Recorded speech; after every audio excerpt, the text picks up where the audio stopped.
Well, welcome. Today, I will be speaking to the topic of body count. An individual's body count, be it male or female, and why it matters.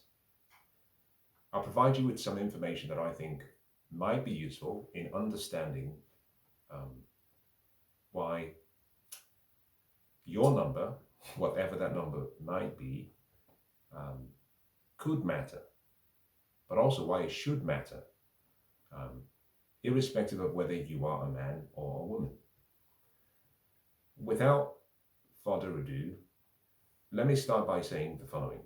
Um, I have found over my lifetime that I um, have struggled with remembering things.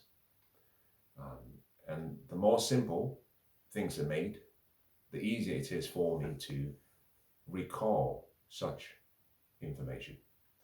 Some time ago, I came up with what I consider to be a really useful formula for remembering uh, how to ensure that you're maintaining a healthy weight. Today, I will give a similar formula for what your body count should be. Now, let me start by saying this so you can understand where I'm coming from.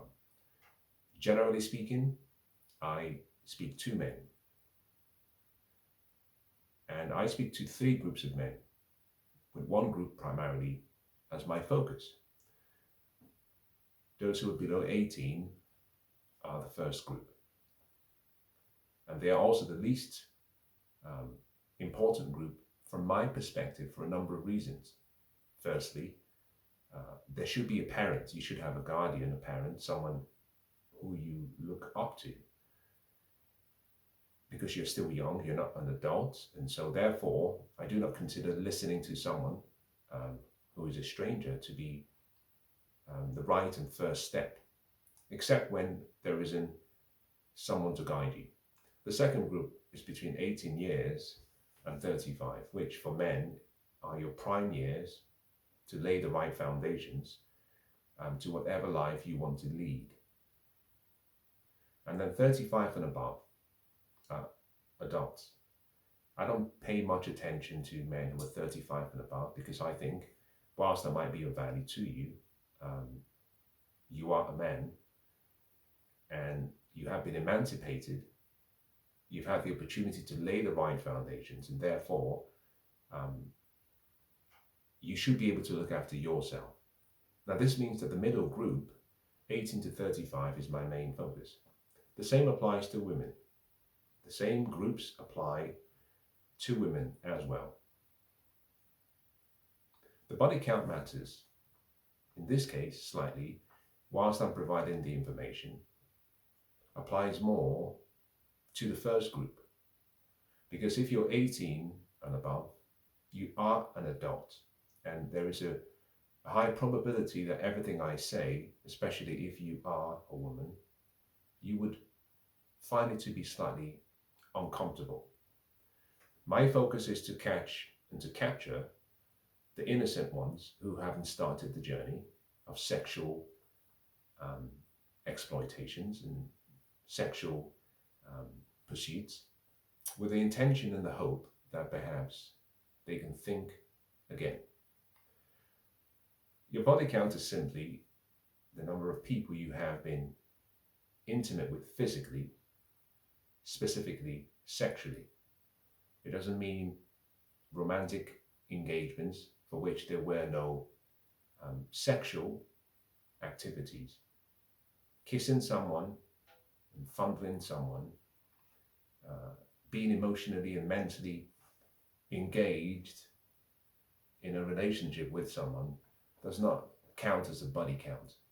The first word is body, the second is count, meaning how many bodies have you carried? Or how many bodies can we count that have been and that have had sexual intercourse activities with you? Now, let me start with the woman.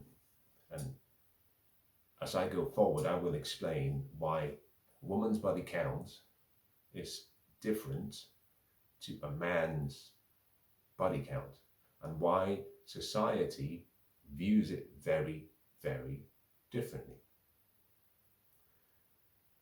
I've given you the definition of a body count.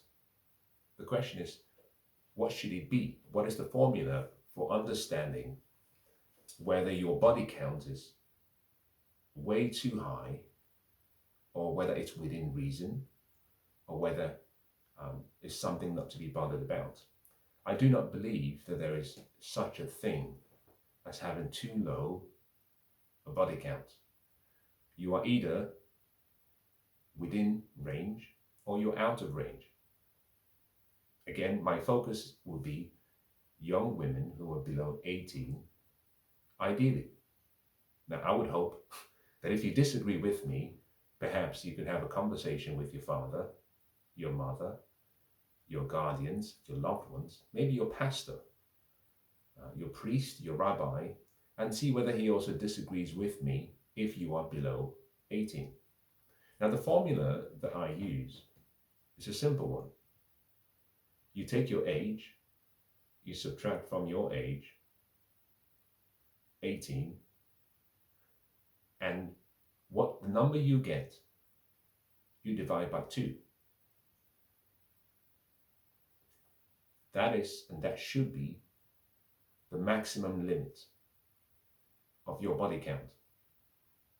So let's make it more practical. If you're 28 years, a woman or female, 28 years,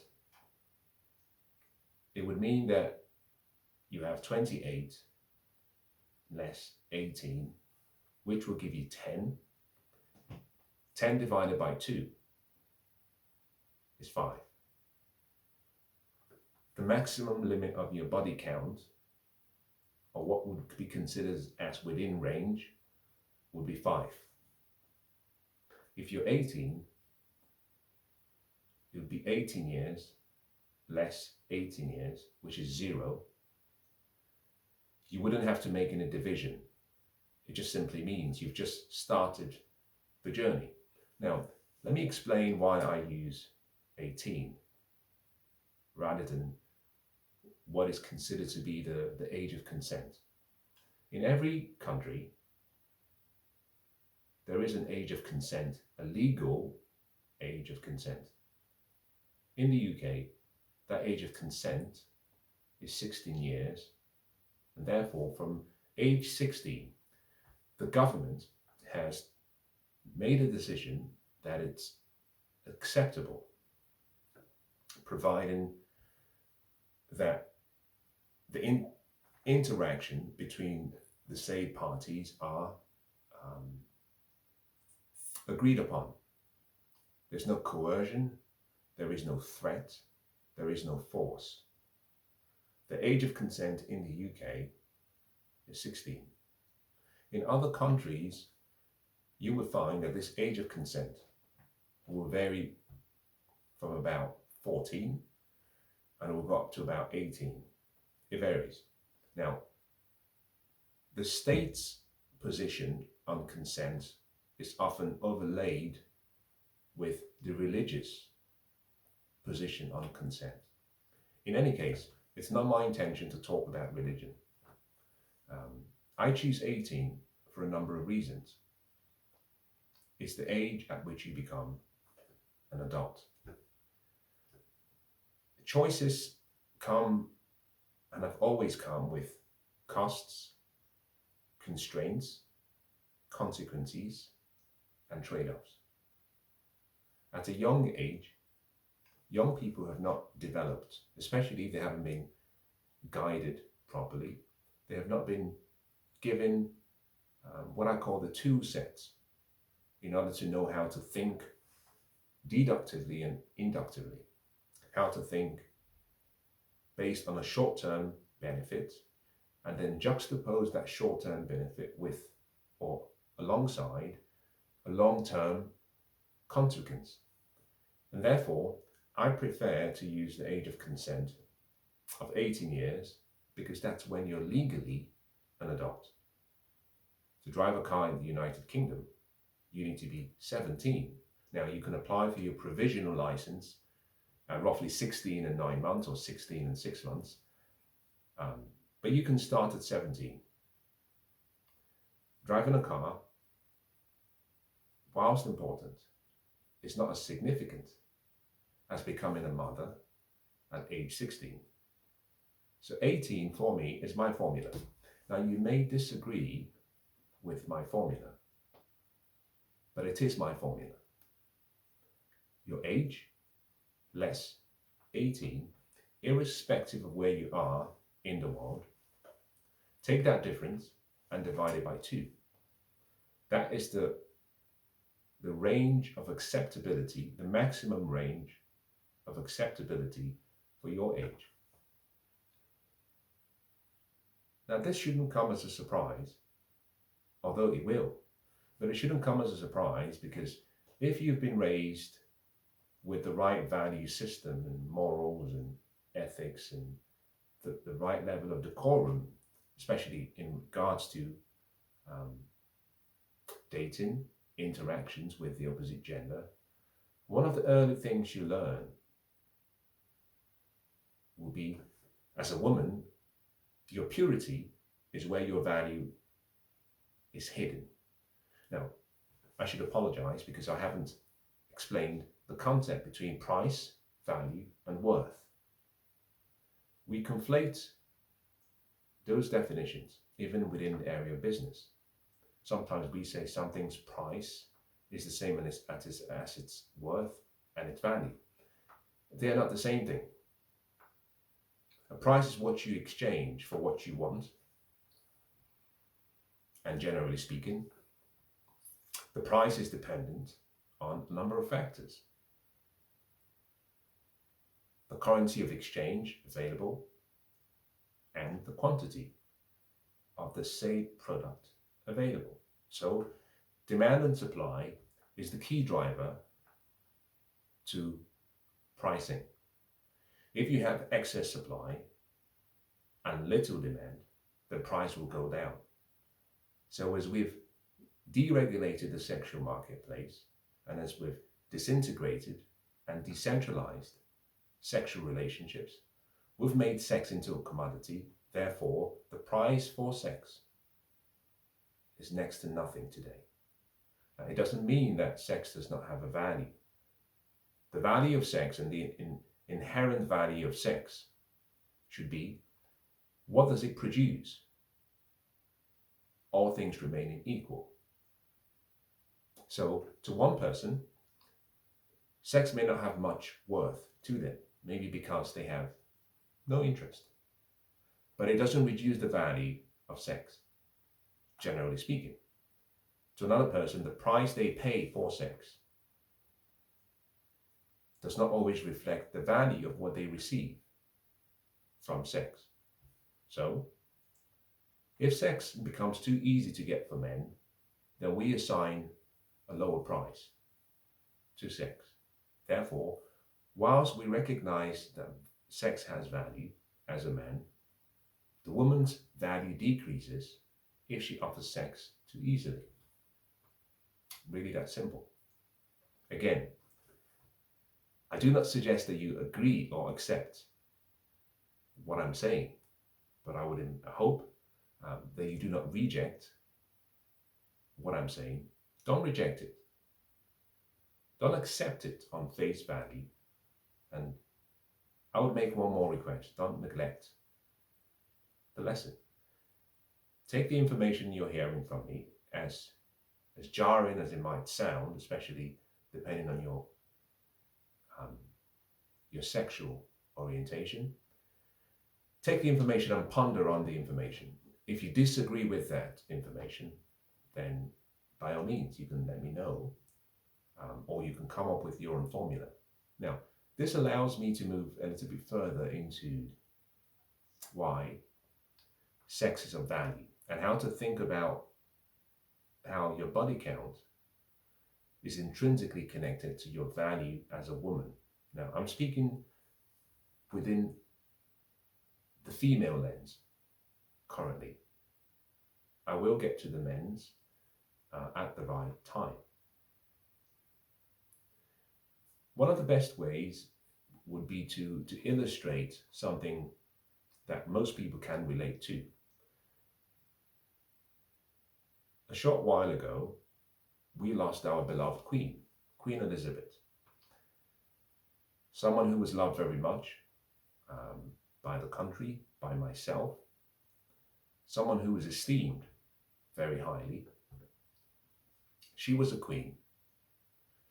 Most people understand the monarch in Great Britain. We remember Princess Diana. Certainly we remember Queen Elizabeth. But here is a good way of explaining how a woman's value, a man's value, and how they're intrinsically connected, especially within the area of sexual dynamics. If you are born of the royal family, or born into the royal family, you come with some level of inherent value just by being born. We have a new king, King Charles III. He was the heir apparent to the Queen. The day he was born, he had value based on the fact that he was the heir to the throne. King Charles could have gone throughout his 79 or 76 years, or 70 plus years, and not done anything. He could have avoided being in the marketplace with men. He could have avoided being useful to society. He could have done nothing. He may even have been dependent on society to meet his needs, his economic needs, his emotional needs, his financial needs. However, his value was always going to be intact, primarily because he was supposed to be the heir to the throne. Those in the monarchy and those who are born into the royal family, therefore, are born with value. Just by being born, there is a value assigned to them, not based on what the marketplace perceives as the service that they have provided to the marketplace. Their value is simply based on the fact that they were born into a specific family. Now, for the rest of us, we are not of the royal family. We are born as normal people, peasants, to use a very colloquial reference. And therefore, every day, although you have a name, and although you fall under the Ote family,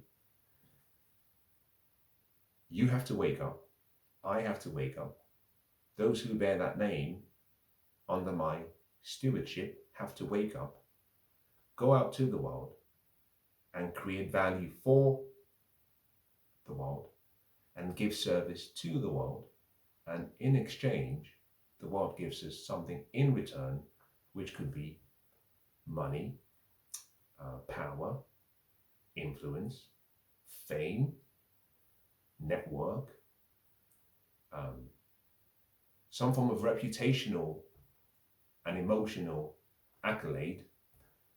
The world or the community is saying, we can see what you have created for us, and in exchange, we give you something in return, which is we raise you above most men on a hierarchy, and we say you are more valuable than the average person.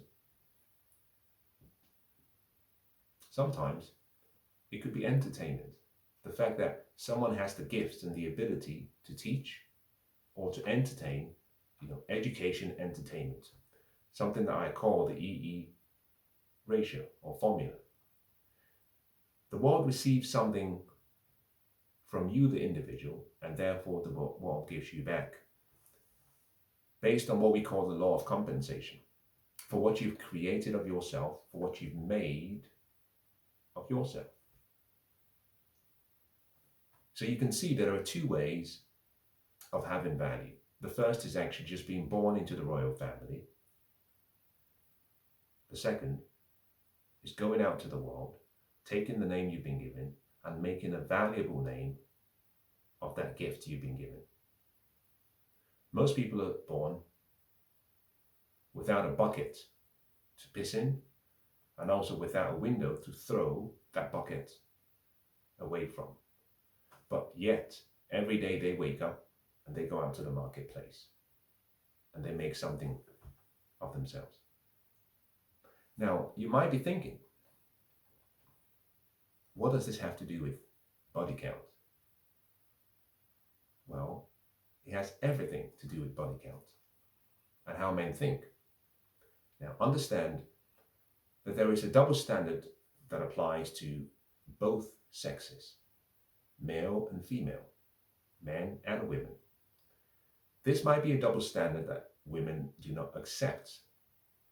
Now, I'm not asking you to accept it, but this one I would recommend to you, and I would encourage you to learn so you can understand how men think.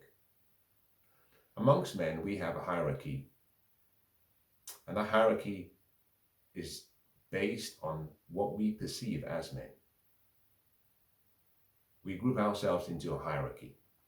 It could be intelligence, it could be hardworking, it could be conscientiousness, it could be being dutiful, it could be wealth, it could be fame, it could be general, the ability to survive in the wild. But we group ourselves into a hierarchy because we believe some things are more valuable than others, and certainly some men are more valuable than others. We apply the same lens to women. In the sexual dating marketplace, we apply a similar ranking system. Men are born, and if you consider that most men are born to families that are not part of the royal family, so most men are born without any intrinsic value other than the intrinsic value of being created in God's image, of being gifted with the potential to achieve whatever we want, given a mind, a physical body, and having an eternal spirit that lives within each and every one of us. But when we are born, generally speaking, we do not have any value. We have to go out to the world and make ourselves valuable. In exchange, we receive something for what we've created as a service through the law of compensation. Now, the law of compensation says that you will be compensated on 3 basic grounds. Number 1, that there has to be a need for what you do. Number 2, that it must and has to be difficult to replace you. In other words, your talent is rare. Number 3, the difficulty of replacing you has to be high enough for that process to be avoided. So you're compensated based on the need for what you do, your ability to do that work and serve that talent beautifully well, and based on how difficult it would be to replace you. Men are born, with no value, generally speaking. We go out to the world, we exchange the first currency we have, which is time, in exchange for money. But we don't get money always. We take time. We invest time in learning a new skill. We take that said skill to the marketplace. We apply more time to create value for someone. If we do that long enough, we develop a talent. We develop an ability. We develop mastery. We take all of that. We create a product, a service, a feeling, an emotion, entertainment, whatever it may be. And the world gives us something in return, which is our economic or social value. Economic capital could be financial, real estate, or it could be social capital. And that's how we are perceived in society. Therefore, men, our value is something we earn. Once we get to a level where we believe we can then exchange what we have created and what we have received as a compensation in the sexual marketplace, you have a transaction. So therefore, what you find is that men are judged based on their body count very differently, because our body count is based on our ability to afford what we want. Every man is with the most attractive woman that he can afford. Similarly, most men will sleep with any woman who would have them. I talk about two separate marketplaces, dating and relationships. In the dating marketplace, the standard men apply to body count of women is very different to what they apply in the relationship marketplace.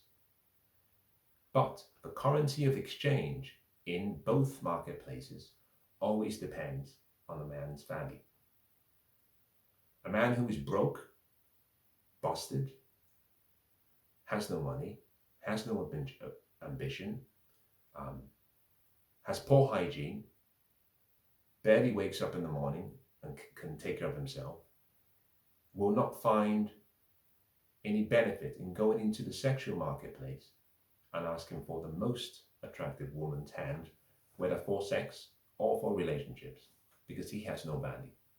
A man's value is what he makes of it. Now, this is where I get slightly more controversial, and I've taken a long time to explain the concept of value, especially for men. From a societal perspective, we have been informed and told, and you could say perhaps conditioned of the time, to think about purity in a woman as something to be preserved, something to be made aware of, something to be esteemed. The books of antiquities all date back and all make reference to chastity as being important, purity as being important. And part of the reason for that is biology. A woman's value comes with her at the point that she is born. As she moves through life, think about it from the perspective of someone has gifted you 50 talents of gold. Your responsibility is to preserve, nurture, and where you can, grow or multiply your value. Now understand in this particular case, and in this example, my reference specifically, I am dealing with a woman's value sexually, from a reproductive perspective, and more importantly, from a non-sexual perspective. But I am not including in that discussion economic value from a woman's perspective. Men are generally expected to provide and protect. Since the beginning of time, we've always done that. We judge men on the ability to provide and to protect. Can you work hard? And then can you provide for your family? And can you protect what you've provided for? Society-wise, we don't expect the same standards of women. A woman is gifted at the point of birth with her value. If she's attractive, the more that gift should be preserved. More importantly, but in any case, a woman's value comes as a result of a gift to her, not based on what she has created. Now, it's very easy to understand this reference. For example, there are intrinsic characteristics that I have as a man. I did nothing to earn said characteristics. For example, I'm 6'2". I did nothing to be 6'2". Nothing. Another example, the color of my eyes. I did nothing for my eye color to be brown. The shape of my head, the size of my shoulders. There were things, my frame, my skeletal frame, these are things that were gifted to me. So I had no input in creating such intrinsic values. Now there are things that I've had to do over time, like my lifestyle, my well-being, educating myself. All of those I've used as a way of enhancing my value. But my IQ, generally speaking, was a gift. The knowledge I haven't come across all that knowledge just by myself. I've had to learn from other people. So you could argue was also a gift. On the other hand, if I go out to the gym every day and I build for myself well-chiseled muscles, now you can say that I have done something to create that incremental value. But that incremental value is laid upon a foundation of a gift, which is having good health. So when I talk about intrinsic value, I'm talking about things for which you as the person played no part. Just by being born, you had those. Now, in sexual dynamics, men choose women primarily based on what we see first, and then based on other characteristics. We see first, and we say yes or no. We're very visual. So a woman's attractiveness is judged on a sexual market basis based on her looks, the thickness of your hair, the shape of your face, your height to waist ratio, your height to weight ratio, how natural you are, things that were given to you. So when we say that men perceive women as having intrinsic value as opposed to derived value, men are saying the most important thing that draws me to you, beauty, youth, fertility, these are things that are gifted to you at birth. There may have been enhancements, but you were gifted with said characteristics. Therefore, men judge women very differently to how men judge other men. A man has to go out and create and maintain his value. A woman simply has to maintain her value, especially reproductive-wise and sexually. Therefore, men view body counts very, very differently. Now, this brings me to perhaps another way of bringing together the concept. King Charles III became king after his mother passed away. At the point when he became king, his wife Camilla, our queen, was nominated queen consort. And that simply means, by virtue of being his wife, of being married to him, she became queen. So, he had value. The woman he chose became valuable, although she wasn't born to the royal family. It's a very important comparison. And let me juxtapose this against our beloved queen, King Charles III's mother. Queen Elizabeth was born into the royal family. She was an heir to the throne.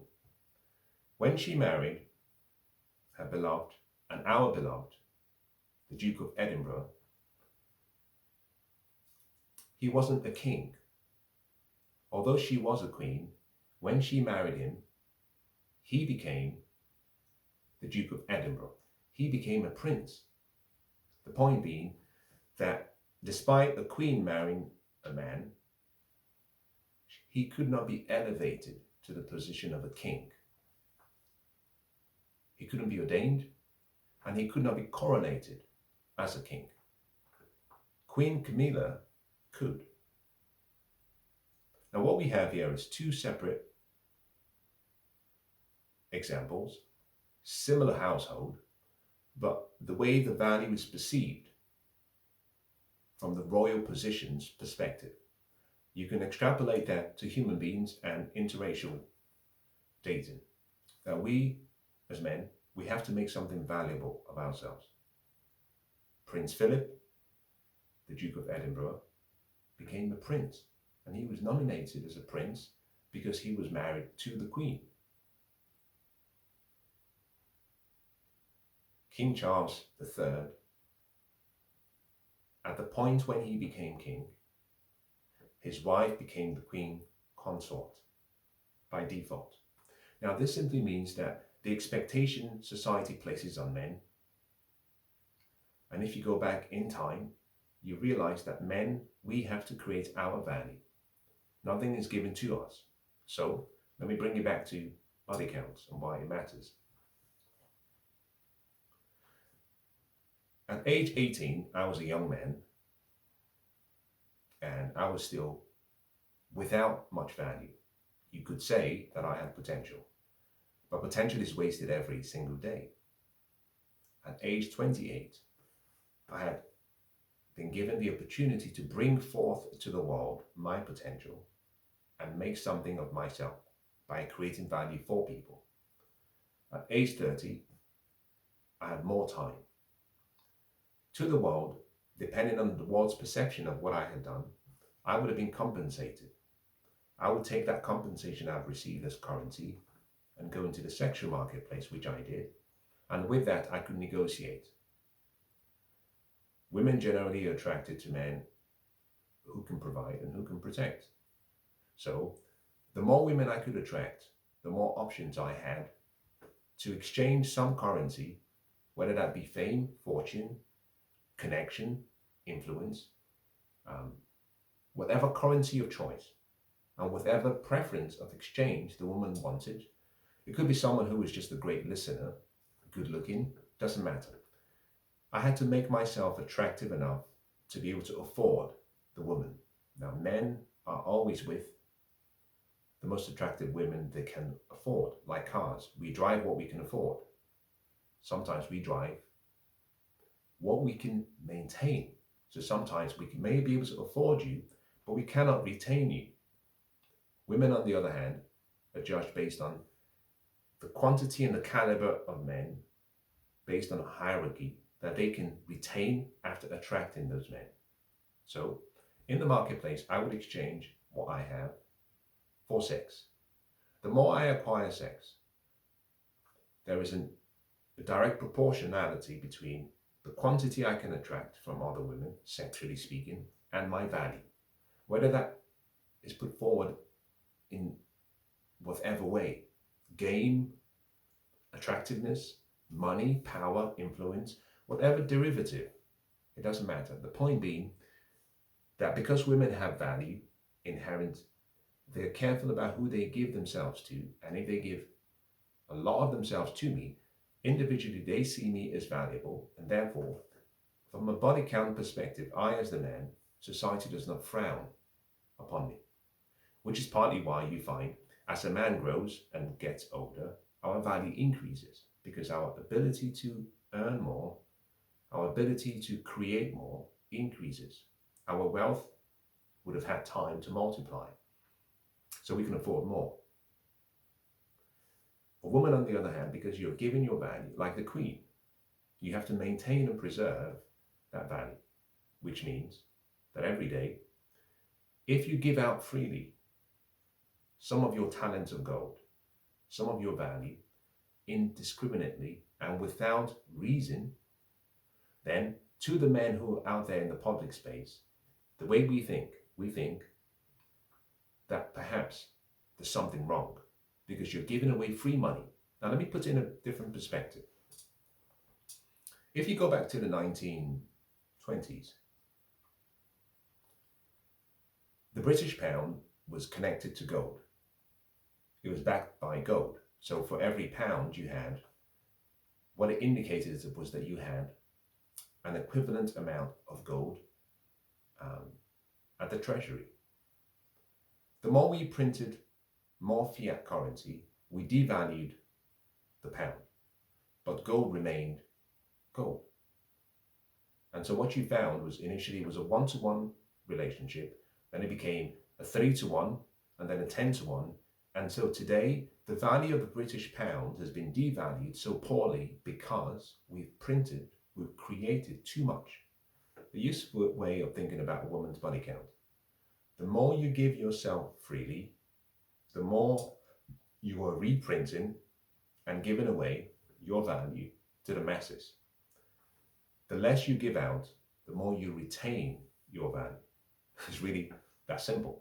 Now, let me use another analogy, perhaps, which might be useful, but also slightly emotionally uncomfortable for a lot of people. I like to compare women with cars. Now, let me make it very clear. Not because a woman is comparable to a car or a man is comparable to a car. I use that comparison because it's an analogy. It serves to make the process of reasoning simple. Doesn't mean your value is the same as a car. It simply means men think about relationships like cars. Now, for some people, they have an issue with how a car has been used and its history. So, for example, if I go to Sloane Square in London and I walk into an Aston Martin dealership and I try to buy a DB11 and I'm told with the full specifications, brand new, never been used, I can have the car for £165,000, excluding VAT. That is the price. The car has not been driven, and therefore that is the perceived value. It's a fair exchange, it's an equal exchange. On the other hand, let's say I travel to the Middle East and I arrive and I decide instead that I would like to lease an Aston Martin DB11 for 1 hour. I can enjoy the same benefits of ownership without the full responsibilities of ownership. I can lease the car for 2 hours. I can drive it as recklessly as I intend to, provided I bring it back in one piece. My deposit will be returned to me.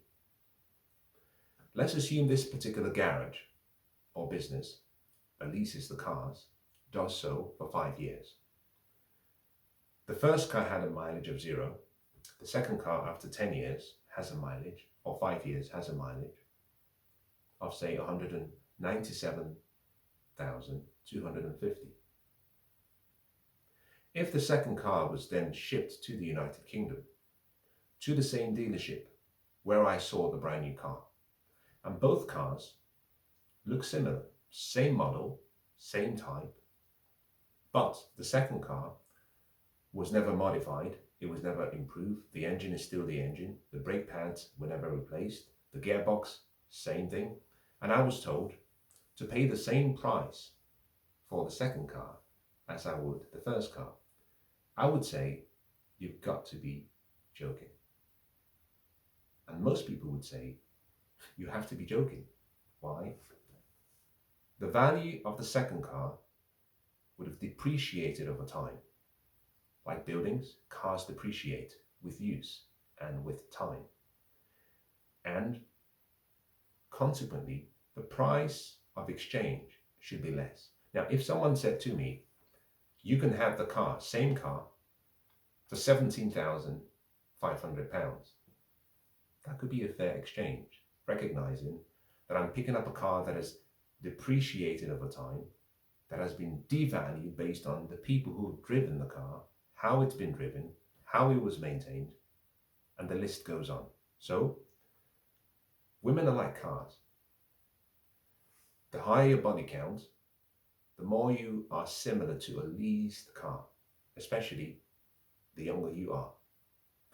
The lower your body count and the older you are, the more you are more comparable to an owned car.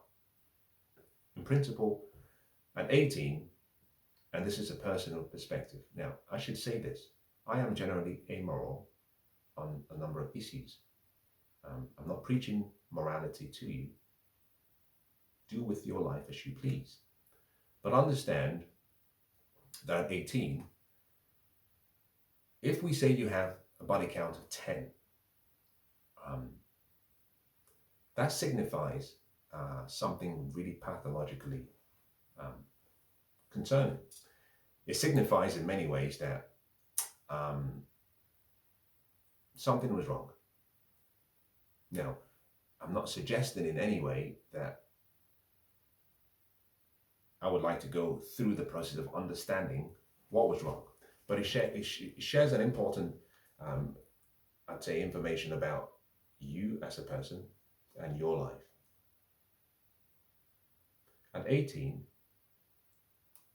there is no way at 18 a young woman should have a body count exceeding 10.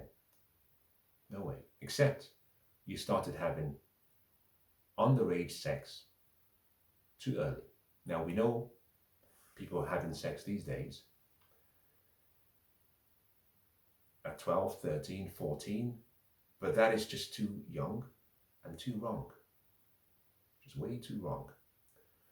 Primarily because of the consequences of things going wrong. So, a woman's body count matters. It matters much more than a man's body count. For men, we don't judge ourselves based on high body counts. As a matter of fact, and here is a truism, the younger you are as a man and the higher your body count as a man, especially if you haven't created anything of value amongst men, the more older men look to you as having gained. Because what that means is that you've exchanged, your currency of exchange was something that wasn't tangible. It was something that didn't have economic value. Now, it could be your looks, it could be your mastery of language, your ability to speak eloquently, convince, charm, seduce, negotiate, encourage, inspire, motivate, lure women into giving you something they have of value in exchange for something that is perceived that you have, which in real terms doesn't exist. Most men see that as something to be commended, meaning you had nothing. You had only potential, and you were able to bet all of these women and have them give you their value in exchange for nothing in return. Most men will see that as more power to you. On the other hand, as a woman, if you give away your value too much, too soon, without an equal exchange, and let me make it very clear, the burden of and the consequences of sex are much higher for women, which is partly why there's a biological instinct to have a lower body count. There are several reasons why most men have an issue with women with high body counts. And there's several reasons why it matters to men. One reason is because most men, we think long term, we're cost benefit calculators. In the short term, we just want our sexual appetite satisfied, so we do not care. In the dating marketplace, your body count as a woman does not matter. Why? Because all we want is sex. And we want a woman with a high body count because it represents a woman who has no value of herself and will give it away for free. The idea that you might give something of value to someone like me, we welcome, especially if we have no value. So in the dating marketplace, where men simply want sex, your body count does not matter. But there's a way in which it matters. If you walked up to a man and said, I'm an attractive woman, my body count is 250, and I want to have sex with you, and I want you to have sex with me without a condom. Most men, because we're cost benefit calculators, will say the risk far exceeds the reward. The reward could be ejaculation after 10 minutes. The risk could be having 250 as a body count means you probably have a sexually transmitted disease, one of which could be AIDS. So thank you very much, I'll pass. The same proposal, he says, with a condom, no problem, because he has a protection. So men perceive a woman's body count very differently. A woman needs to understand how a man thinks, but more importantly, a woman has to understand why a man thinks that way. So the first reason why we care about your body count is, number one, we think long term in the relationship marketplace, not the dating marketplace, the relationship marketplace, we are thinking long term. We're thinking about reproducing and our lineage. So what we're looking for, number one, is someone who can bring a baby to term. We also want to be able to determine paternity if that child comes through, to make sure that it's ours. Number three, we die before you, and therefore we want to know where your allegiance rests. Women are generally scribes, people who pass on the legacy to the next generation. A woman who's had multiple partners is spiritually yoked with all those partners, including the man she brings a baby for to the world. So men are careful about making sure that whatever they have as assets stay within the family. A woman who's promiscuous or who has a high body count has shown that by her past, she should be judged harshly about her future. Your past is like a spent check. You're never going to get it back. Your future is like a promise note. It hasn't arrived yet. The present is all you have. So in the present, your decisions determine possibly the immediate future, but your past certainly provides a conditioning of what your future could be. Now, there is a saying that the chains of habit are too light to be felt until they become too heavy to be broken. What that means is that some of the behaviors people learn become habitual. Behavior becomes habitual, and if you become promiscuous and you have a high body count, it means you haven't developed discipline, chastity. You don't have enough of an importance assigned to purity, and therefore you regard yourself as not being of value. You would give it to anyone. Men then believe that that behavior will continue even when you've moved into a relationship with them, that you will then become the village bicycle. He has to then worry about his wealth, his future, his destiny, his genealogy, and whether you are the right person to come together with, to bring into the future his dreams and goals. It's really that simple. That's the main reason. Again, let me say this. In the dating marketplace, we don't care what your body count is. The higher body count is, the more exciting it becomes for us. It means we don't have to invest nothing. We can have a one night stand with you. Anything received so freely and so easily is not valuable. We don't want to spend money. Sex is war. A woman plays a different game to a man. A man's role in the sexual marketplace, and I should reference a deregulated sexual marketplace. And I should have made this very, very clear at the start. I am referring to the modern West. Now, there are parts of the East and there are other cultures where some of these modern behaviors are not as prevalent. But in the dating marketplace in the West, men are looking to play the game of sex as though they would in a battleground. They want to achieve sex in exchange for the least amount of money. A woman should play a different game and a smarter game to get the most amount of money, power, fame, resources, opportunities, abilities for the least amount of sex. Therefore, it's a zero-sum game. Whoever plays that game properly wins. It's war.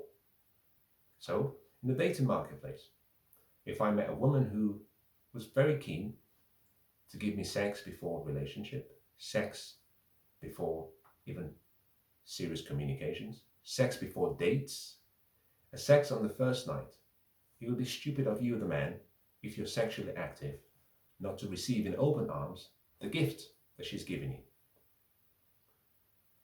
We would never take you seriously. In the relationship marketplace, we're not saying we want virgins, though desirable. We're simply saying we do not want too much of a number. 0 may be too low for most men, but numbers above what should be the range of tolerance based on your age could also be too high for most men. Now, let's just assume you disagree as a woman with everything I've said, and I will be surprised if you didn't. Let me give you a few litmus tests. Things you can do to see whether what I'm saying is valid. I'd like you to make a public proclamation as a woman on a daily basis, or even better still, set up a website. Maybe you even have a website, or you have a social media account. It has your name and it has some other details. As part of your bio, I'd like you to put your body count on your bio as a woman. And let it be honest and let it be true. 99% of women